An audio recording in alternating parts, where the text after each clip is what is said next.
اعوذ باللہ من الشیطان الرجیم بسم اللہ الرحمن الرحیم۔ میرے دوستوں، بہنوں، بھائیوں، سب لوگوں کو السلام علیکم ورحمۃ اللہ وبرکاتہ۔ آج کی ہماری ویڈیو کا ٹاپک ہے عورتوں کے امراض اولاد کا نہ ہونا، یعنی جس کے اولاد نہ ہوتی ہو، یہ اس کے لیے میں آپ کو وظائف لے کر آیا ہوں۔ انشاءاللہ عز و جل 90 دن کے اندر اولاد کی خوشخبری اللہ تعالیٰ عطا فرما دے گا۔ ویڈیو کی طرف بڑھنے سے پہلے آپ میرے چینل کو سبسکرائب کر دیں، گھنٹی کے بیل کو پریس کر دیں تاکہ میرے نئے آنے والی ویڈیو سب سے پہلے آپ کو ملے۔ اولاد نہ ہونے کے بے شمار اسباب ہیں، بے شمار۔ مثلاً یہ کہ عورت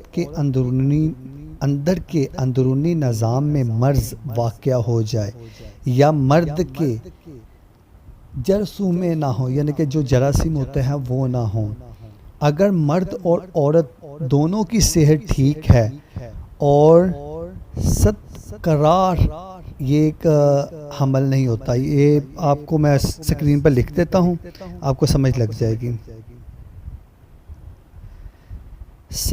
قرار حمل نہیں ہوتا تو قرآن پاک کی ان آیتوں کی برکت سے انشاءاللہ عز و جل ماں کی گود ہری بھری ہو جائے گی۔ اور یہ آپ کو آیت اوپر سکرین پر میں مینشن کر رہا ہوں، یہ آپ آیت دیکھ لیں۔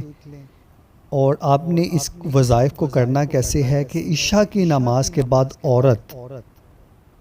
عورت عشاء کی نماز کے بعد اس آیت کو پڑھے اور پانی پر دم کرتے 90 دن تک خود بھی پیے اور شوہر کو بھی پلائے۔ ناغا کے دن شمار کر کے پورا کرتے، یعنی کہ عورت کے جو خصوصی ایام ہوتے ہیں نا، اس میں سے وہ اس دن یہ وظیفہ نہ کرے، اس دن وہ یہ وظیفہ چھوڑ دے، اور جب وہ پاک ہو جائے تو پھر آپ نے یہ وظیفہ دوبارہ کرنا ہے۔ مطلب کہ جو ایام آپ نے چھوڑے ہیں نا، وہ ایام آپ نے اس میں ڈال کر 90 دن ٹوٹل آپ نے یہ وظیفہ کرنا ہے۔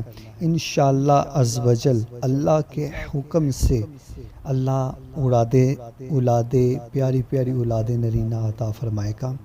اور مصیبت کو دور کرنے کے لیے حسبنا اللہ و نعم الوکیل، جو شخص کسی مصیبت و بلا میں مبتلا ہو گئی اس آیت کو پڑھا کرے، انشاءاللہ عز و جل مصیبت جاتی رہے گی۔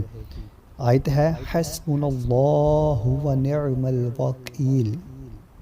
اگر آپ کو میری یہ ویڈیو اچھی لگے تو اس ویڈیو کو لائک شیئر کمنٹ ضرور کر دیں، میرے چینل کو سبسکرائب کر دیں، گھنٹی کے بیل کو پریس کر دیں تاکہ میرے نئے آنے والی ویڈیو سب سے پہلے آپ کو ملے۔ ملتے ہیں ہم نیکسٹ ویڈیو میں، دعاؤں میں یاد رکھیے گا، تب تک کے لیے اللہ حافظ۔